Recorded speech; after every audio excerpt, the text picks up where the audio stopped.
Thank you.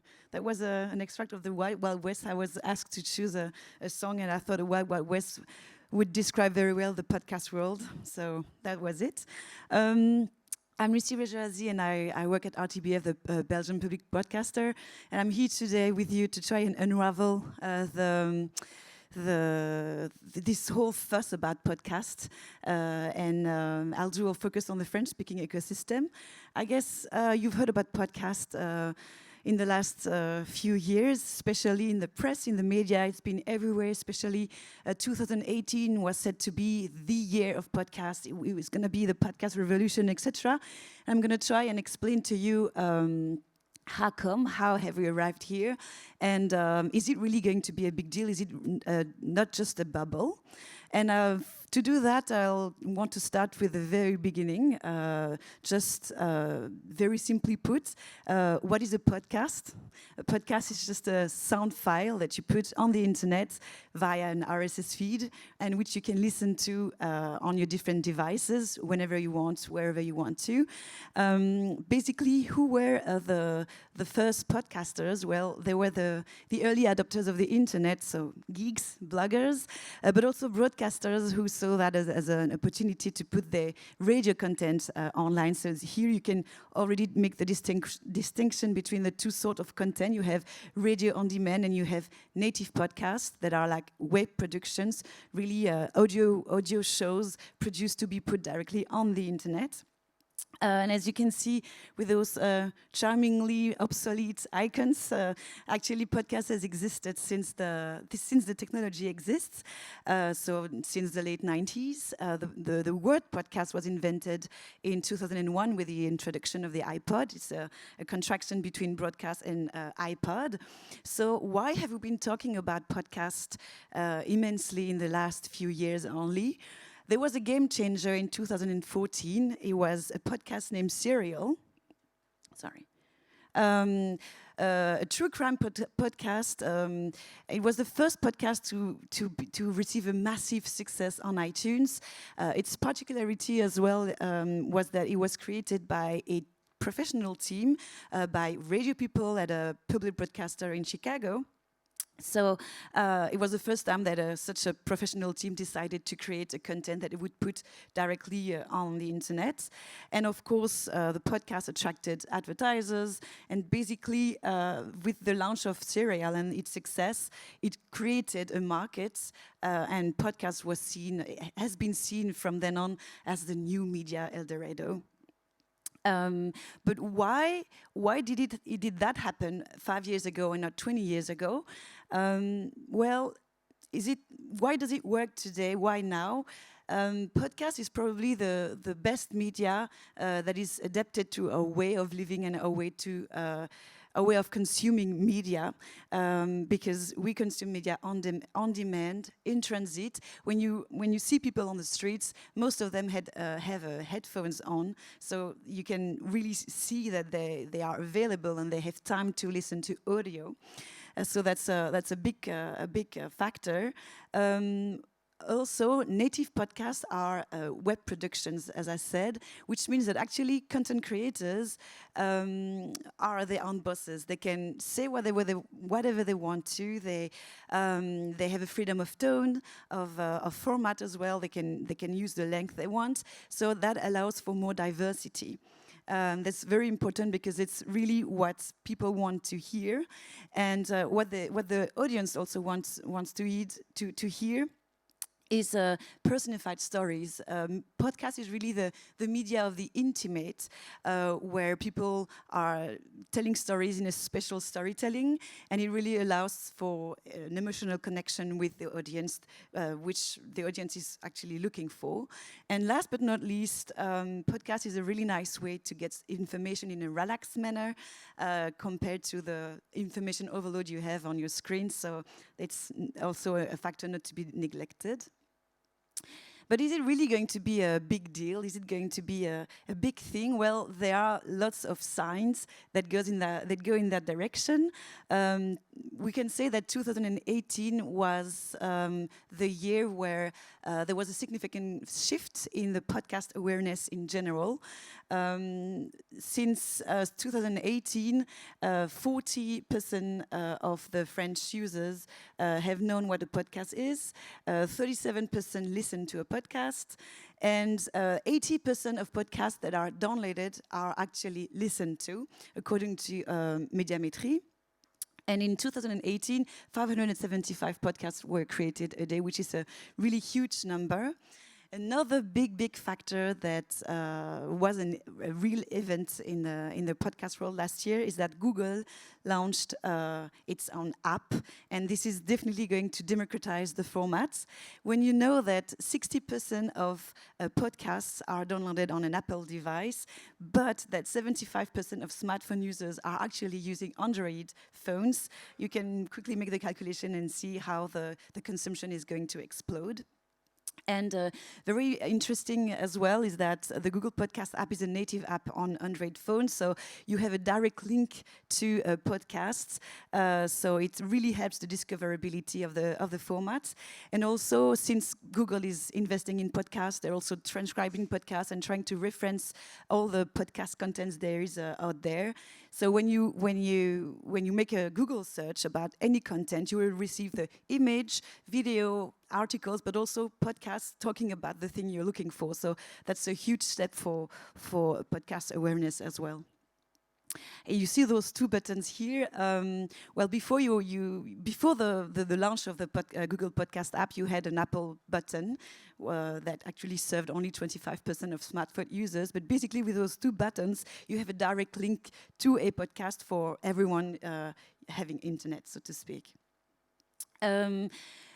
Other factors that really show that there's going to be a podcast explosion is that we have big actors investing in this new format, especially Spotify this year invested $240 million in acquiring Gimlet Media, which is a big independent producer in America, and Anchor, a podcast app. Magellan is a platform that was launched this year in France, and Cybelle at the end of last year. Basically, they are both platforms that offer paid content as well on a membership fee. Basically, they want to be the Netflix of podcasts. And also Audible and Google. I mean, Audible is not investing in original content right now, but they might do in the near future since they are doing that in other countries. And Google, as I mentioned earlier.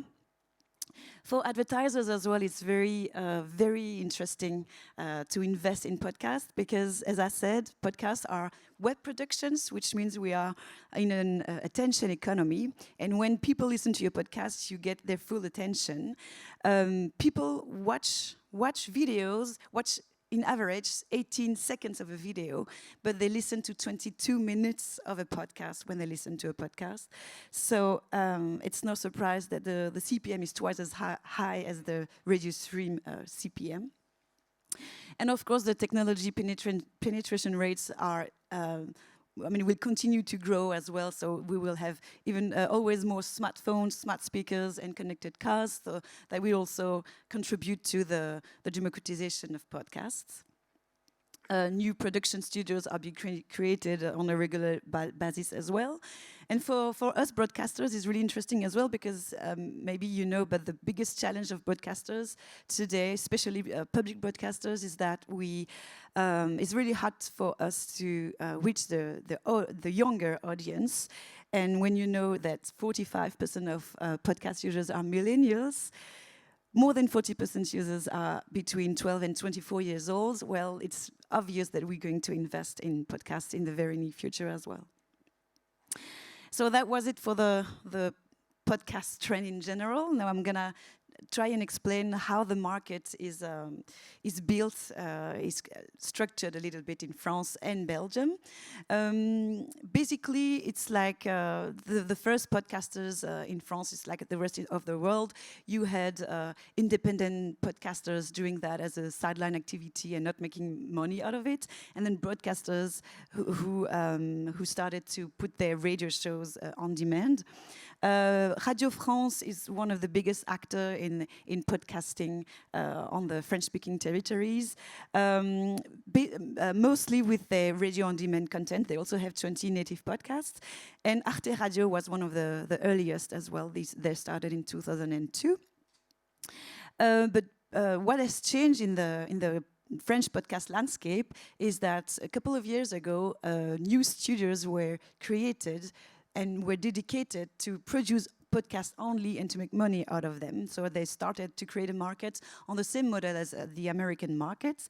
So we have three main independent studios. You have Nouvelles Écoutes, Binge Audio, and Louis Media.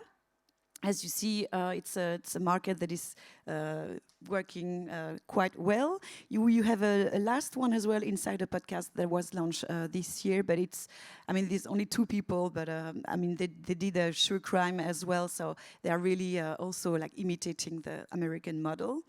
And so how do they work actually? How do they make money? How do they produce their podcast? Well, they sponsor their show and sponsor their episodes. They also rely on crowdfunding, and they produce content for brands. They also do a white label production, and we might assume as well that they will in the near future produce content for those platforms offering paid content like Magellan or even Spotify. Besides those independent studios, a market share also goes to press and media podcasts. This is just a few examples of newspapers, TV, web magazines. They produce their own podcasts. And as I mentioned earlier, those two new actors, Magellan and Sibel, who are offering content. Basically, it's like the same as Luminary in the United States, but we don't have Luminary in Europe. And as I said earlier as well, it's possible that Spotify, Audible, and Acast are going to offer original content as well and share the market with the other actors. And besides all those studios and streamers that offer podcast content, you still have all those independent podcasts that probably earn a little money with podcasts, but don't make a living out of it. So this is just a little sample of all the podcasts that you can find, the French-speaking podcasts that you can find in the different apps. And actually, this is exactly what the Belgian market it looks like right now. We have nice series of podcasts, motivated people, great content, and little studios as well, but they don't live from it right now. And at RTBF, we also wanted to be part of this new wave. And actually, at the same time, even a bit earlier as the new independent studios in France, we launched our first podcast called C'est tout meuf in 2017. Salade 2 and Doulange were launched last year, and Valhalla was launched this year. So we were definitely the first market creators and drivers, and we hope we're gonna have other partners to produce new content, but we are definitely going to invest in podcasts in the near future. So what's next? Just to sum up, just would like to sum up the 4 important points of this presentation. We see 2 opportunities and 2 challenges. The first opportunity, of course, as I said, is the Google Podcast app, which is definitely going to democratize the format. The second opportunity is the arrival of all those new actors and who invest money, like Spotify and Magellan. They are currently creating a business model. But there are 2 extremely big challenges. The first one is the fact that the distribution is decentralized, with all those platforms, and even with the arrival of Magellan and Sibel, they are segmenting and fragmenting the market even more. But when you want to listen to podcasts, it's really hard to choose which platform, which device. It's not centralized. It's hard for us, content producer, to decide on which platform we go. And it's very hard to have insights on the users' consumption of podcasts. The second challenge is the discoverability, but this is actually a weakness of the podcast that has been a weakness of the podcast since the beginning, and it's really linked to the decentralized distribution, of course. But yeah, we don't know as content producer how our content is going to be featured or not on the different platforms. We have to find out a way to market our content, and also on social media, because for now the discoverability of podcasts is really niche. It's from peer to peer. Independent podcasts also organize events for their online communities. It's very important to meet them, but those are really challenges that we still have to be working on. And yes, I think that's it. Thank you very much.